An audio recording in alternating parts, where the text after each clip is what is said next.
Jadi media sosial ini bisa dipakai untuk menjadi berkat, untuk memberitakan firman Tuhan, tetapi juga bisa menjadi batu sandungan kalau saudara nggak hati-hati.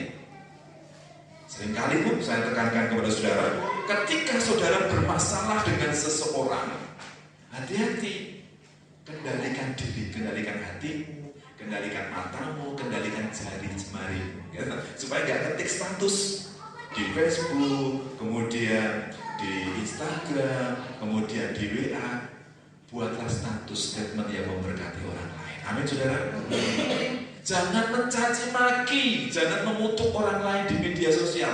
Orang nggak ngerti persoalannya, orang nggak ngerti masalahnya, tiba-tiba iki piye to? Apa aku sih dimaksud? Nah, ini kan jadi batu sandungan bagi orang lain. Kemudian, jadi saudara mencukupkan diri dengan apa yang ada padamu. Jadi tidak usah ngoyo dalam hidup kita ini. Kita memang harus bekerja.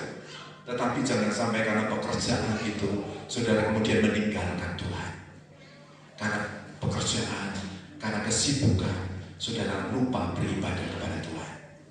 Lupa membaca Alkitab, lupa berdoa. Walaupun mungkin saya banyak berkat, saya memberikan persembahan kepada Tuhan. Kalau saudara memberikan persembahan kepada Tuhan, tidak datang kepada Tuhan, saya mau bertanya, Tuhan berkenan enggak?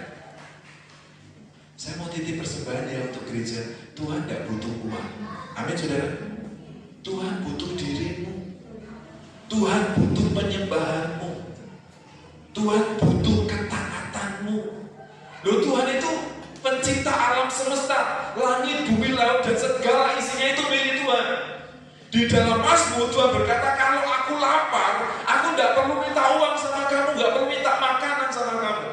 Tapi kenapa Tuhan mengajarkan persembahan? Kenapa Tuhan mengajarkan pengorbanan? Supaya kita taat, mengakui Tuhan, mengucap syukur kepada Tuhan. Itu secara prinsip.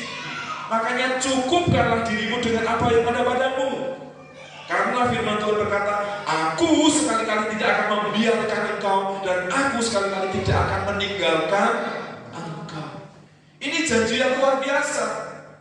Ada lagu pujian yang indah tuh. Tuhan gak selalu berjanji kalau langit itu biru, selalu ada pelangi, selalu selanda. Bisa ada hujan badai dalam hidup kita, tapi janji Tuhan penyertaannya sempurna. Kemudian yang ketiga, yang terakhir.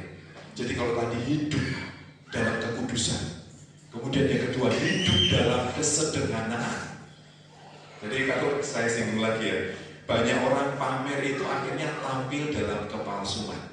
Ada mobil mewah, mobil istimewa. Kira-kira apa yang segera dilakukan? Tolong, kira-kira kita apa? Ya itu tadi. Jangan tolong Mbak selfie tadi. Jadi kan pengen ditunjukkan, padahal bukan miliknya. Bukan miliknya, miliknya orang lain. Dipamerkan. Kalau nggak selalu selfie juga. Semuanya sekarang kan bisa diedit. Saudara bisa berdiri di atas gunung, bisa berdiri di atas puncak menara, fotonya dipotong aja, di crop, diedit. Banyak sekarang kan media aplikasi untuk mengedit. Jadi hidup sederhana itu tampil apa adanya, mengucap syukur dan berterima kasih kepada Tuhan. Ketika melihat orang lain diberkati, saudara bersyukur, ikut bersukacita. Amin. Jangan meri, jangan kemudian panas hati ini. Lalu di gereja pamer tas, pamer sepatu. Nah ini orang-orang yang hatinya iri dengki. Jadi gak tulus. Saudara akan terganggu karena sikap saudara sendiri. Orang lain merasa diberkati, sukacita di dalam Tuhan, beribadah dengan baik. Nah saudara malah terganggu karena penampilan orang lain. Jadi hidup dalam kesederhanaan. Kemudian yang ketiga, hidup dalam keyakinan iman. Perhatikan baik-baik. Hidup dalam keyakinan iman itu sama dengan ayat 5 bagian B tadi. Yakin bahwa Tuhan itu tidak akan membiarkan. Kemudian ayat yang ke-6, sebab itu dengan yakin kita dapat berkata, Tuhan adalah penolongku, aku tidak akan takut. Apakah yang dapat dilakukan manusia terhadap aku? Dimanapun kita berada, kita tidak takut, kita tidak khawatir. Kadang kita berbuat baik itu saudara, dinilai berbuat baik dianggap tidak baik. Kita berbuat baik dibalas tidak baik. Tapi tetaplah berbuat baik. Karena apa? Perhatikan, apakah yang dapat dilakukan manusia terhadap aku? Kalau Tuhan menjadi penolongku, kalau Tuhan menjadi pembelaku, kita gak usah takut. Manusia, orang lain boleh merencanakan sesuatu yang jahat untuk kita, memfitnah, mengata-ngatai, ngelek-elek. Gak usah takut, saudara. Becik ke titik Allah, nanti waktu yang akan membuktikan. Nanti waktu yang akan membuktikan. Jadi punya keyakinan, Tuhan adalah penolongku, Tuhan adalah pemimpinku, Tuhan yang berjalan di depan kita. Ada satu ilustrasi yang cukup bagus, seperti dua orang yang berjalan di tepi pantai, di pasir. Jadi seperti Tuhan Yesus yang berjalan dengan kita di tepi pasir, di tepi pantai, di pasir itu. Awalnya ada 4 telapak kaki, bekas telapak kaki. Tapi ketika ada badai, ketika ada ombak, tiba-tiba bekas kakinya kok hanya 2 saja. Yang 2 kemana kira-kira? Yang 2 hilang. Apakah Tuhan Yesus pergi? Bukan. Tuhan yang menggendong kita. Tuhan yang berjalan menggendong kita. Akhirnya bekasnya tinggal 2. Jadi apapun yang kita hadapi, kemanapun kita pergi, persoalan pergumulan apapun, kalau kita bisa berkata, Tuhan adalah penolongku, aku tidak takut, aku tidak khawatir. Nah, ini berarti keyakinan iman yang kuat di dalam Tuhan. Jadi menghadapi akhir zaman ini, persoalan, pergumulan, peperangan dunia ini, menghadapi dunia ini tidak semakin kecil. Tantangan gereja, tantangan orang percaya itu akan semakin berat.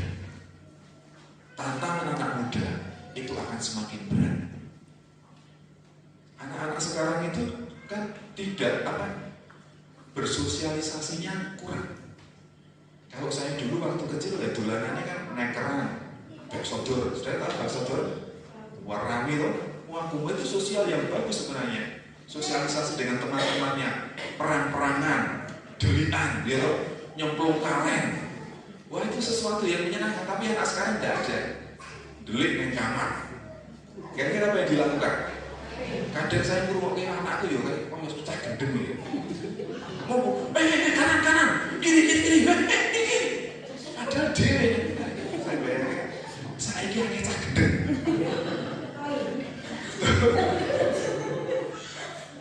Bukan bocah cilik saja, bocah tuwoyo. Iya. Aku neng kamar loh. Aku lungguh neng kursi. Aku ngeliat tonggoku yang diri. Ya. Tonggoku ya bilang diri. Bahaya. Akhirnya banyak orang GR. Anda tahu GR? Gendeng ning ra rumangsa. GR gendeng ning rumangsa. Ono kancane, ono tonggone ora bisa ngomong, malah guyu-guyu. Ini hati-hati loh. Ini tantangan yang berat akhir zaman. Jadi orang bisa bersosialisasinya dengan dunia maya. Itu kan dunia maya. Itu disebut dunia maya, nggak nyata. Saudara nggak tertarik dolan karo kancane, ngobrol karo kancane, ngobrol karo bojone nek ya. Kakak-kakak sedih ya, kok iki lho koyo wong gendeng lho, ngene dhewe lho. Ono aku botoke bae ya. Hati-hati istri-istri, suami-suami ya. Aduh Facebookan dipol-polke ya. Dolanan game dipol-polke anake ra diurusi, keluargane ndak diurusi. Ini tantangan akhir zaman. Jadi saudara harus tahu skala prioritas. Tapi saudara harus tidak betul kesuaian itu kalau kita berdoa kita akan dapat